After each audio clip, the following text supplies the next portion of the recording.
keberadaan dan tingkatan serta pelayanan malaikat itu sendiri.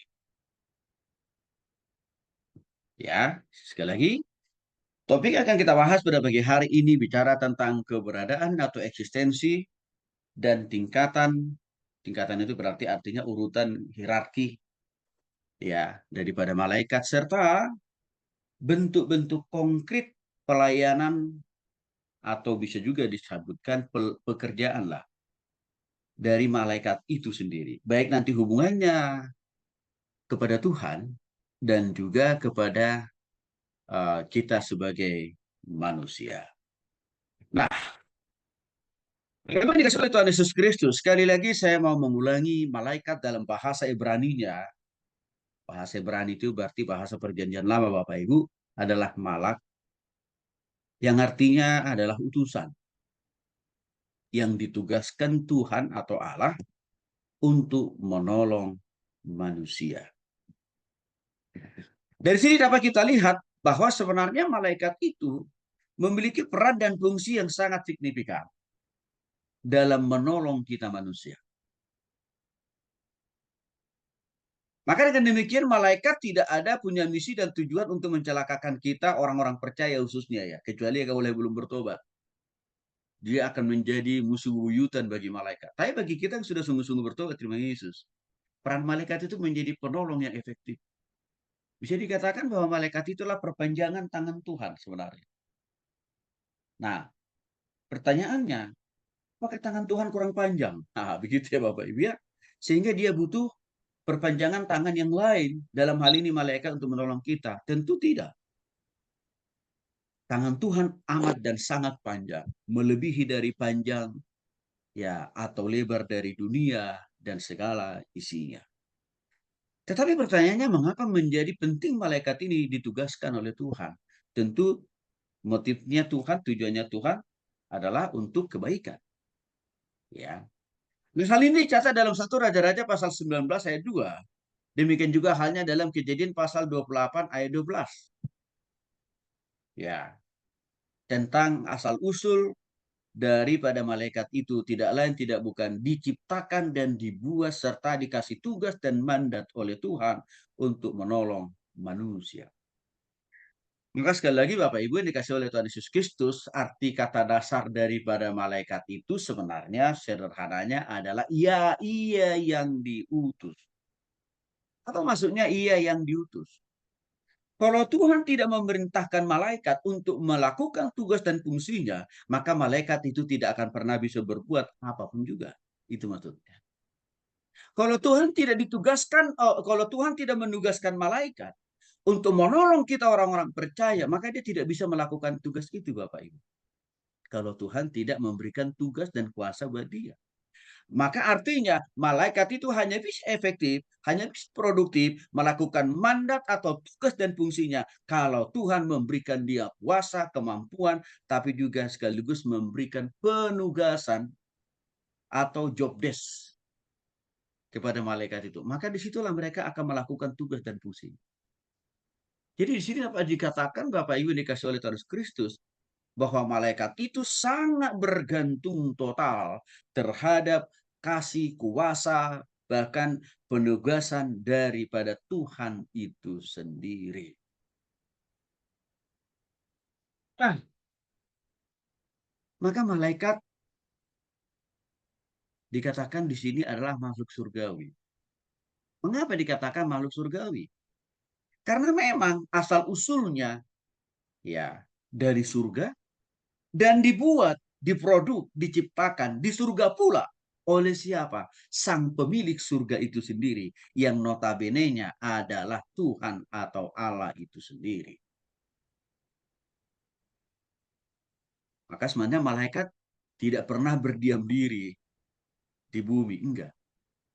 Kalaupun mereka seringkali ditugaskan oleh Tuhan melakukan tugas dan fungsinya dengan turun ke muka bumi ini menolong kita orang percaya atau menyampaikan pesan-pesan peringatan dan penghukuman dari Tuhan kepada orang belum percaya, itu Bapak Ibu dikasih oleh Tuhan Yesus Kristus hanya berlangsung sekejap. Dalam artian, atau mereka sudah melakukan tugas yang sudah diperintahkan Tuhan kepada mereka, itu langsung mereka check out balik ke surga. Jadi nggak pernah mereka berlama-lama tinggal dan hidup di bumi. Nggak pernah. Itu langsung mereka balik ke surga. Ya, kenapa? Karena tempat mereka itu, ya, dominannya lamanya itu bukan di bumi, di surga. Bumi itu hanya salah satu tempat mereka untuk melakukan tugas-tugas saja. Di samping ada juga tugas malaikat itu nanti di surga. Ya. Nah, kalau kita melihat dalam perjanjian lama, ada 103 kali disinggung tentang malaikat. Khususnya dalam perjanjian lama. Ada 103 kali disinggung tentang malaikat. Termasuk juga peran dan tugas dan namanya. Sedangkan dalam perjanjian baru, ada 175 kali disinggung. Nama, peran, tugas, fungsi daripada malaikat itu sendiri. Nah, dalam bahasa Yunani, bahasa perjanjian baru kita, malaikat itu dikasih nama panggilan angelos. Bapak Ibu ya, dalam perjanjian baru, panggilan lain daripada malaikat itu adalah angelos. Nah, kadang-kadang di Alkitab, kita juga bisa menemukan nama-nama lain, panggilan lain daripada malaikat itu sebagai putra Allah. Nah, maka hati-hati. Maka kalau Bapak Ibu perhatikan, di Alkitab yang kita punya itu selalu ada tanda kutip biasanya ya. Yang ini Bapak Ibu ya, di tanda kutip nih. Kalau Ibu perhatikan, setiap tanda kutip yang ada di Alkitab, berarti ini ya harus dipahami sebagai simbol. Artinya apa? Setiap kalimat atau kata yang dikurung, dibatasi dengan tanda kutip, apapun, itu berarti ya bukan menggambarkan nama ya sesungguhnya dari oknum atau pribadi yang dimaksud dalam Alkitab, tapi itu semacam kiasan atau semacam nama lain atau semacam simbol. Nah, ini yang harus mulai kita pahami di Bapak Ibu. Jadi kalau Bapak Ibu menemukan ya kalimat atau kata di dalam Alkitab ada tanda kutipnya, ya berarti ini harus dipahami, oh ini bukan nama sesungguhnya tapi simbol. Nah, contohnya di sini saya katakan tadi, malaikat disebut juga putra Allah. Ya. Nah, kalau kita mau cari kesamaannya, Tuhan Yesus kan disebut juga sering namanya putra Allah. Tetapi pemakaian nama putra Allah untuk Yesus itu beda dengan pemakaian nama putra Allah dalam konteks malaikat. Makanya selalu dikelilingi, dibatasi dengan yang namanya tanda kutip. Dua. Ya. Nah, malaikat ini, sekali lagi Bapak Ibu, putra Allah artinya adalah mereka berasal dan bersumber dan diciptakan oleh Allah itu sendiri. Nah, kita sudah bahas dalam pertemuan kita yang pertama Bapak Ibu ya, bahwa proses penciptaan malaikat itu lebih duluan memang dibanding daripada manusia.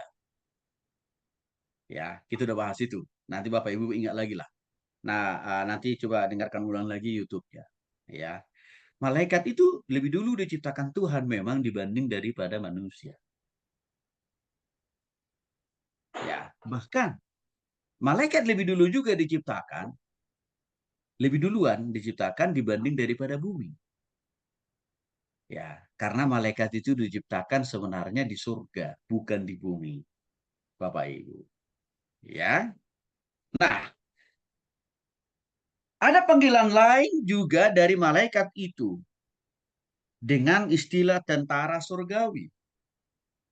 Ini catat dalam Kejadian pasal 32 ayat 2. Dan 1 Raja-Raja 22 ayat 19.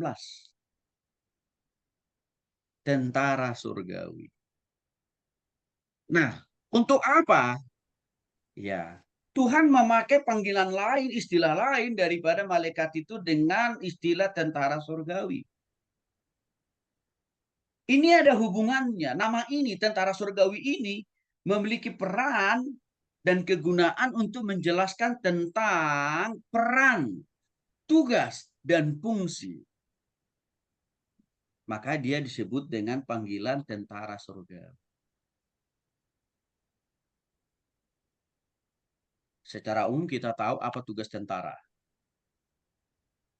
Kalau dalam konteks di negara kita, tentara itu gunanya menjaga negara kesatuan Republik Indonesia.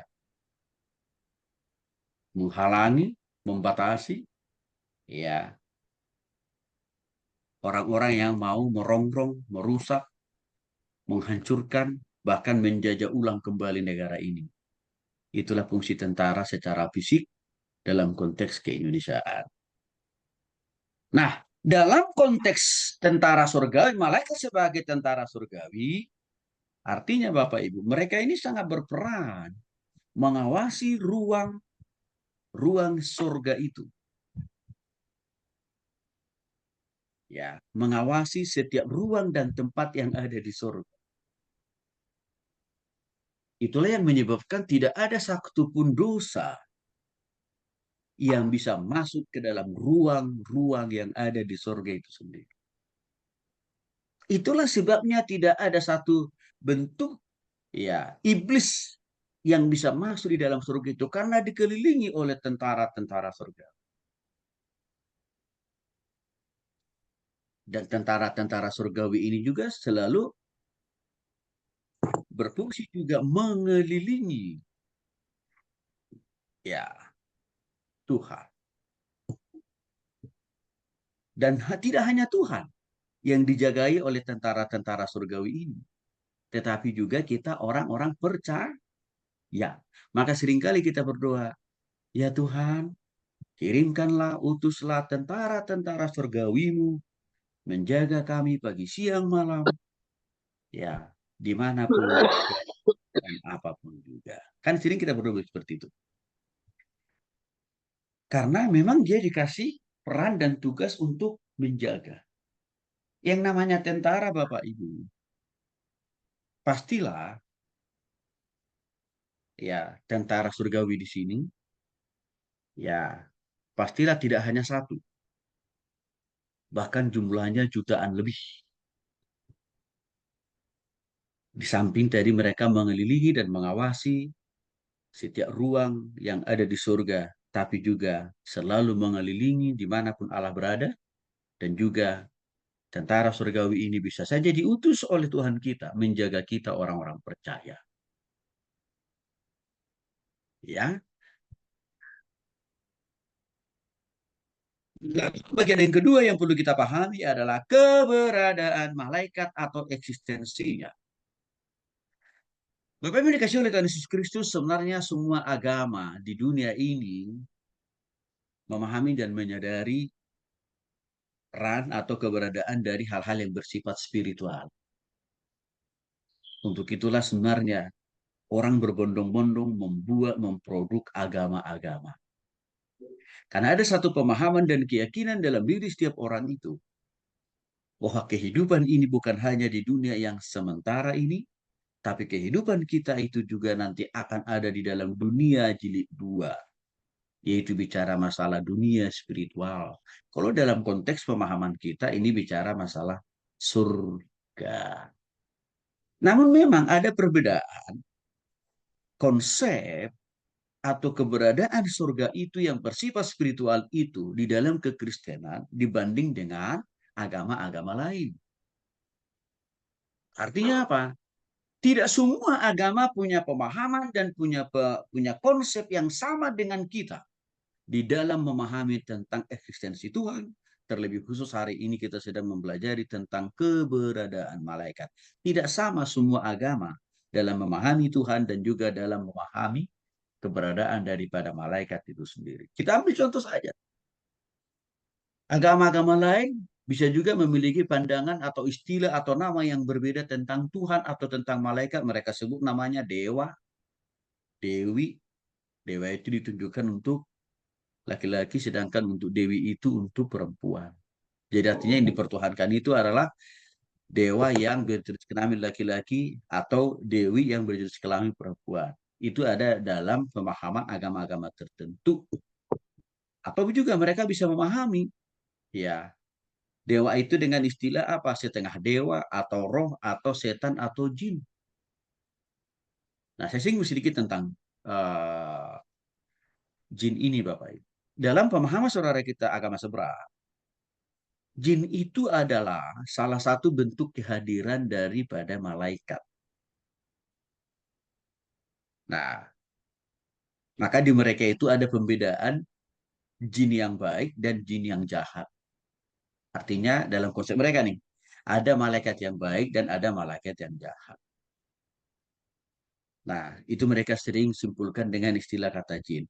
Kalau dalam kekristenan, kalau dalam Alkitab, ya sangat dibuat perbedaan yang sangat jelas dan tegak lurus.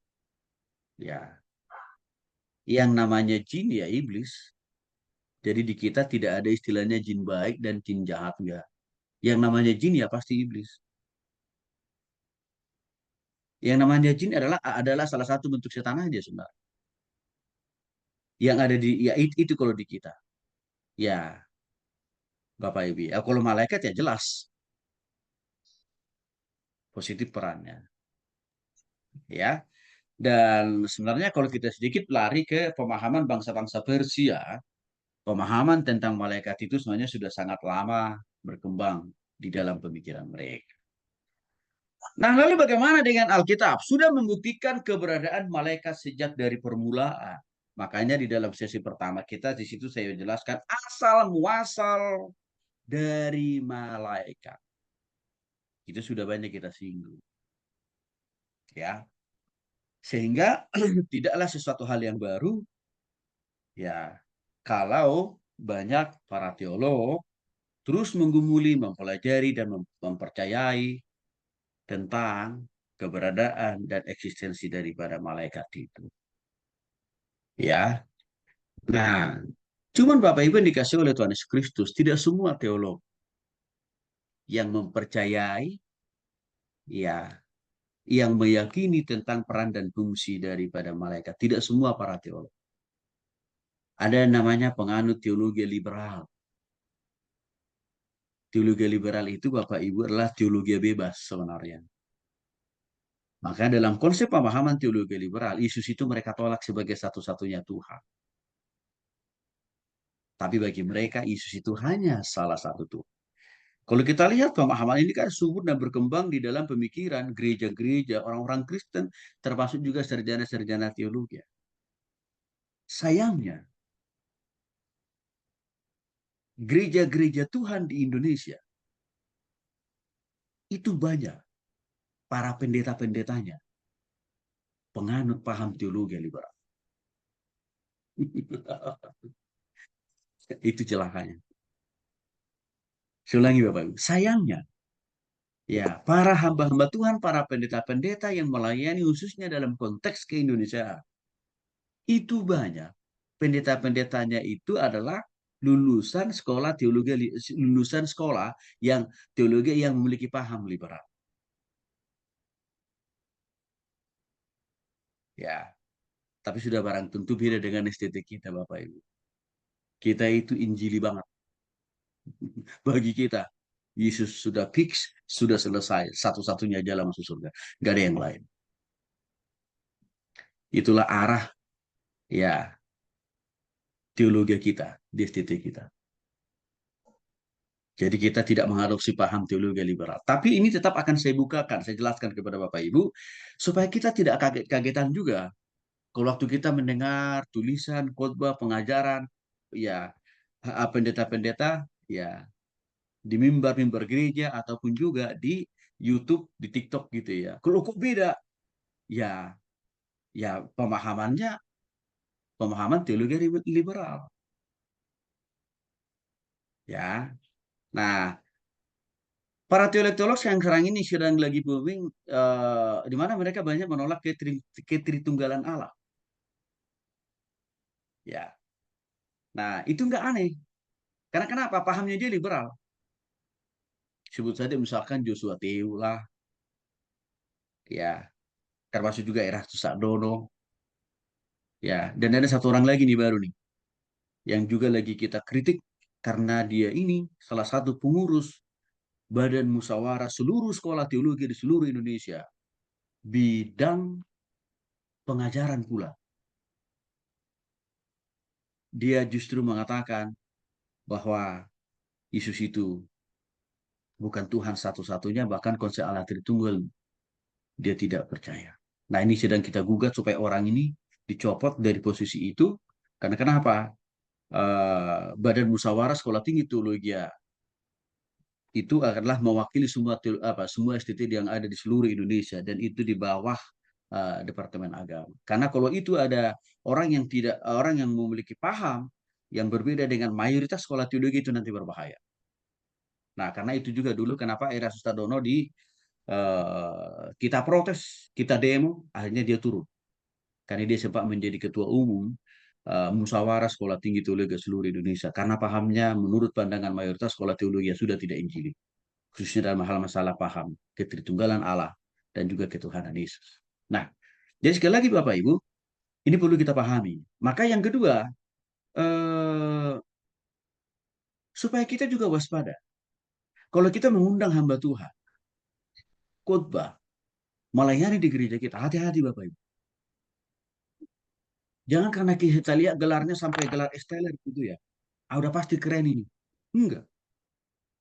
Hati-hati, lihat pahamnya, pengajarannya gimana. Jangan-jangan dia penganut paham teologi liberal. Nah, kalau itu kita undang, itu merusak semua tatanan, pemahaman, pemikiran, dan pengajaran yang sudah berpuluh-puluh tahun kita sampaikan kepada jemaat.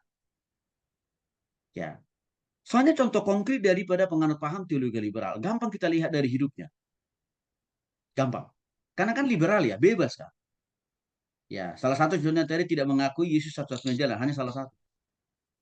Yang kedua, mereka tidak mengakui juga ya tentang peran dan fungsi signifikansi dari malaikat itu sendiri.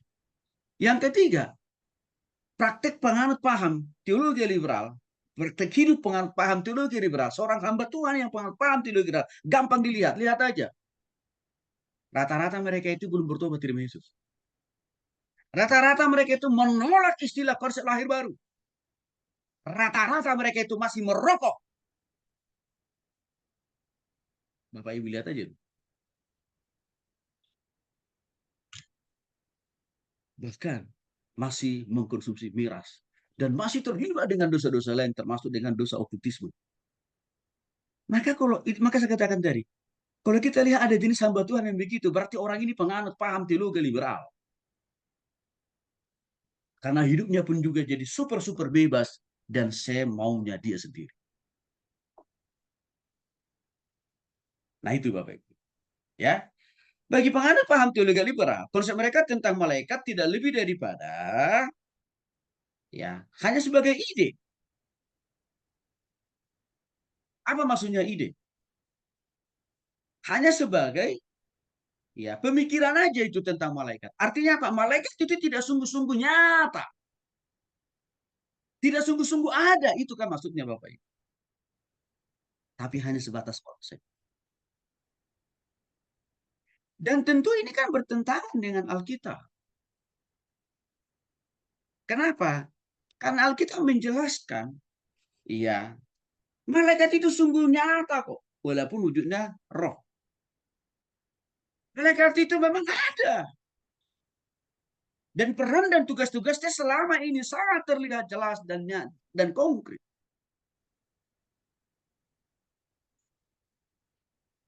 Nah itulah bedanya pemahaman teologi liberal tentang malaikat. Hanya sekedar ide, hanya sekedar angan-angan aja, hanya sekedar konsep, hanya sekedar teori. Itu salah itu. Maka saya berani mengatakan itu pemahaman yang sesat. Karena Alkitab menunjukkan banyak contoh-contoh faktual. Bagaimana malaikat itu serta-merta hadir. Hadir Bapak. Dalam setiap tugas dan fungsi yang Tuhan sampaikan kepada mereka.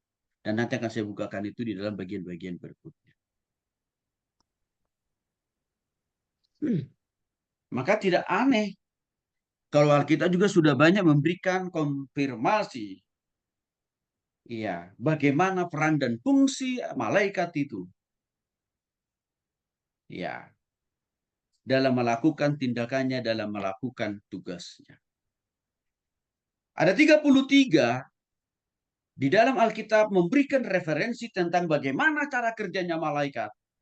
Dan dia melakukan apa dan mengerjakan apa, menyelesaikan apa, menuntaskan apa. Itu banyak dicatat dalam Alkitab. Dari 33 peran fungsi pekerjaan daripada malaikat itu, Bapak Ibu, ada 16 kali disinggung dalam perjanjian lama dan 17 kali disinggung di dalam perjanjian baru. Artinya dengan banyaknya peran dan fungsi pekerjaan malaikat itu dicatat dalam PL dan PB, ini membuktikan bahwa tidak ada satupun keraguan kita untuk mempercayai